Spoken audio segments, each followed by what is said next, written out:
Hi, this is Cheryl, and I pulled some cards tonight, and I'm gonna share them what I pulled.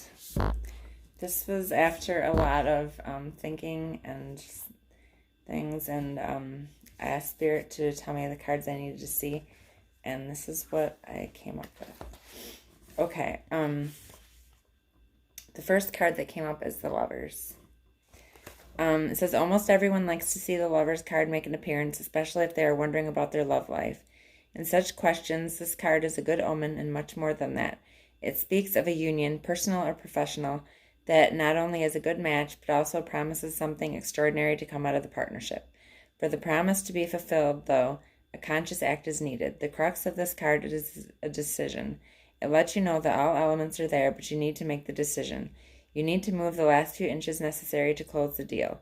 You will know it is the right thing to do because everything in your body, including your heart, will tell you so. Just get your mind on board and seal it with a kiss, metaphorical or actual.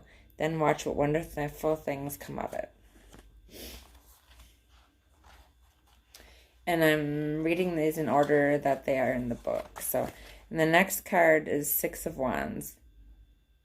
And I'm not going to show all these cards because some of these cards are kind of, I don't know, I don't want to get banned, so. Courage isn't a lack of fear, it's being afraid and doing something anyway. This card indicates a situation that requires courage. You may doubt that you have what it takes to achieve what you want. The Six of Wands promises that you do have inner resources needed. If you put yourself firmly in the situation, quiet your mind, and still your heart, then you will find what you need. Once you find it, nurture it and help it grow stronger. Use that energy to reach your goal. This card promises not only that you will be successful, but that you will utterly amaze yourself. And Page of Wands, I'll show this card.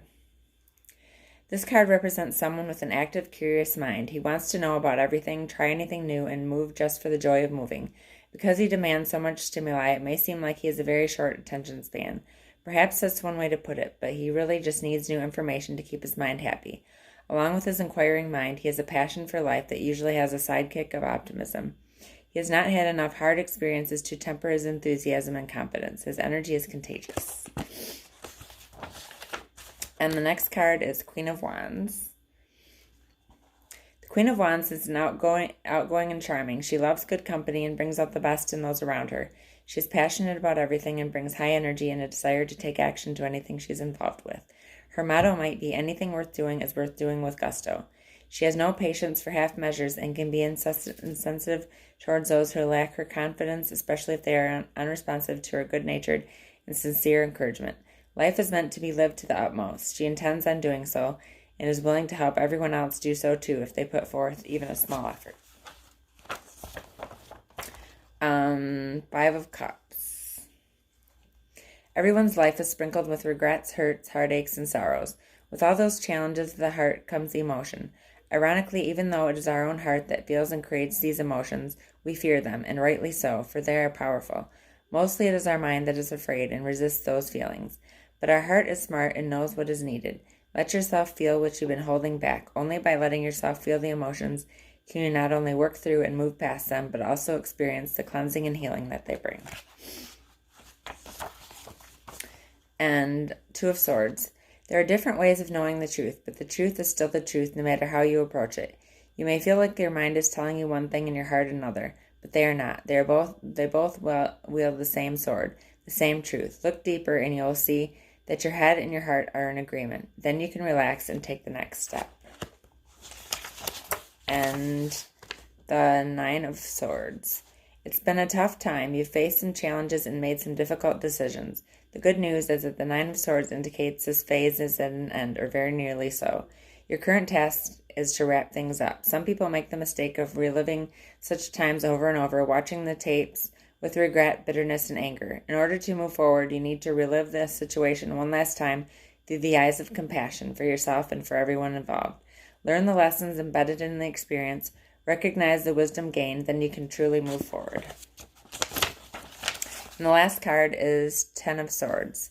Life can get hard. Situations can get so bad that you wonder if you can take one more catastrophe or even one more minor accident. As frightening as the Morrigan might be, and as harsh as her gifts might seem, blessed relief follows in her wake. This card is a culmination and completion. It promises an end to suffering. And if the end doesn't come on its own, the advice to you is to channel the Morrigan. This will be over when you decide it's over. Ending something may not be a pretty role, but in many ways it's one of the kindest. And that's the cards that I pulled for the night. And I just shuffled and pulled those cards, and I decided to share it. So that's what came up. So this might resonate with somebody out there. But thank you. And I just wanted to share this.